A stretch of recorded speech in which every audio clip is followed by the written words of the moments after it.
വ്യക്തമായിട്ട് ഇയാൾ എഴുതിയിട്ടുണ്ട്, ഇയാളാണ് എഴുതിയതെങ്കിൽ വ്യക്തമായിട്ട് എഴുതിയിട്ടുണ്ട് എനിക്ക് ഇങ്ങനൊരു അസുഖമുണ്ട്. ഇങ്ങനൊരു അസുഖമുള്ളത് കാരണം ഞാൻ എന്ത് ചെയ്യുന്നു, ഞാൻ വളരെയധികം ഡിപ്രഷനിലുമാണ്. കാരണം ഈ അസുഖമുള്ളവരുടെ ഒരു ബൈ പ്രോഡക്റ്റായിട്ട് ഡിപ്രഷൻ വരും ഈ അസുഖത്തിൻ്റെ.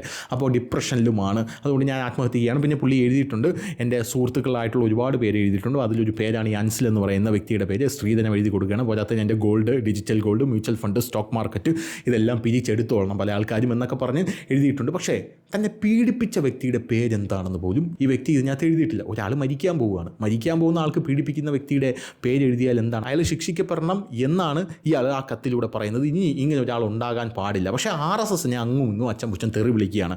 ഇങ്ങനൊരു സംഭവം നടന്നിട്ടുണ്ടെങ്കിൽ, ഇതിലൊരു വശം എന്ന് പറയുന്നത് ഇങ്ങനൊരു സംഭവം നടന്നിട്ടുണ്ടെങ്കിൽ അത് കൃത്യമായിട്ട് അന്വേഷിക്കണം, കൃത്യമായിട്ട് എന്ത് ചെയ്യണം, അത് പുറത്തു കൊണ്ടുവരണം. ഇല്ലെങ്കിൽ ഇതിൻ്റെ സത്യാവസ്ഥ എന്താണെന്ന് പുറത്തു കൊണ്ടുവരും. ആ ചെക്കൻ എങ്ങനെയാണ് മരിച്ചത്, ആ ചെക്കൻ വേറൊരു കാര്യം കൂടെ അതിനകത്ത് പറയുന്നുണ്ട്. ഞാൻ ഈ പോസ്റ്റ് ഇപ്പോൾ ഇടുന്നു, ഇതിന് ശേഷം ഒരു പോസ്റ്റ് വന്നു കഴിഞ്ഞാൽ അത് ഞാനല്ലായിരിക്കും ഇടുന്നത്.